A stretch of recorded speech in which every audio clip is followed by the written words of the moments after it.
Welcome back to the Where's the Growth podcast. I'm your host, Ant Smith, and today we're going to be talking about checking the scorecard. Let's dive right in. All right, so this week I wanted to talk about checking the scorecard. So I want to keep this one pretty short and to the point. So I had a pretty tough week at work this week.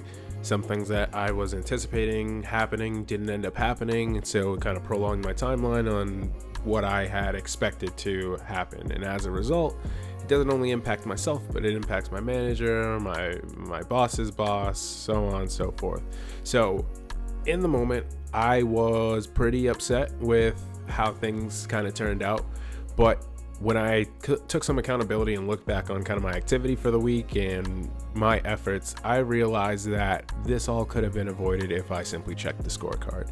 And what I mean by that is, by the end of the week, I had an anticipated outcome that I was looking for, but throughout the week, I can honestly say that I did not follow through in terms of execution to the T as I could have to ensure that the outcome that I was anticipating was to happen.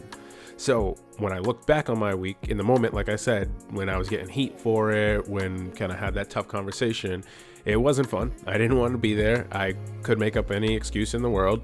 But when I look back and reflect on what my actual inputs were and what my actions were, I take full accountability for not getting the outcomes that I wanted.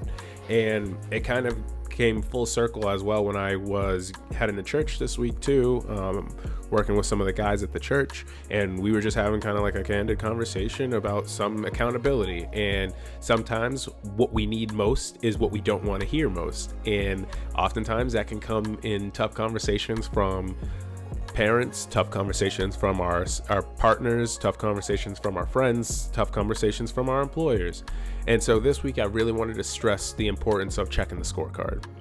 And when I say check the scorecard, what I mean is, if you are anticipating certain outcomes, you need to be identifying what are the steps that you need to complete in order to get that outcome.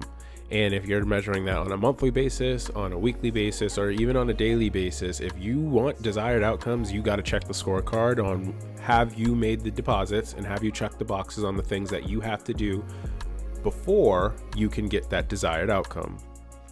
Again, for me this week, what I could have done to get the anticipated outcome was I could have made that extra call. I could have set a follow-up appointment. I could have worked with the right people to ensure that those individuals who I'm relying on to warrant that outcome that I'm looking for, I've done all of the things that are in my control to ensure the outcomes that I'm looking for.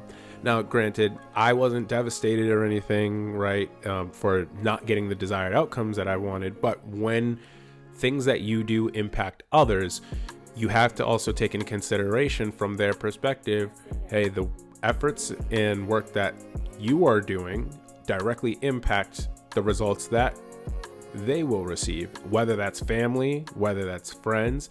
If someone is relying on you to pull through and complete a task or have something completed, if them being able to do their job or them being able to do what they need to do is contingent or heavily relying on your efforts, your work, and your outcomes, you've also got to take into consideration when you're doing things, hey, there are people depending on me. What do I need to make sure I have done on my end that I can control to ensure that everyone who's going to be affected after me won't be negatively impacted from my lack of production, my lack of follow through, my lack of execution, or my lack of getting those desired outcomes. So I challenge you this week to think about, as you are heading into this new week, as you are looking at the month, as you are looking at your week, as you are dissecting your day, what's the desired outcome that you're looking for? And what desired outcomes are you looking for? Who's going to be impacted by these outcomes? Are there people relying on you to do certain things? And what tasks do you need to complete on a daily basis, on a weekly basis, or on a monthly basis to make sure that you are in the best possible position to get those desired outcomes? That's all I got for you guys this week. I love y'all. Stay safe, and I'll see you next Sunday.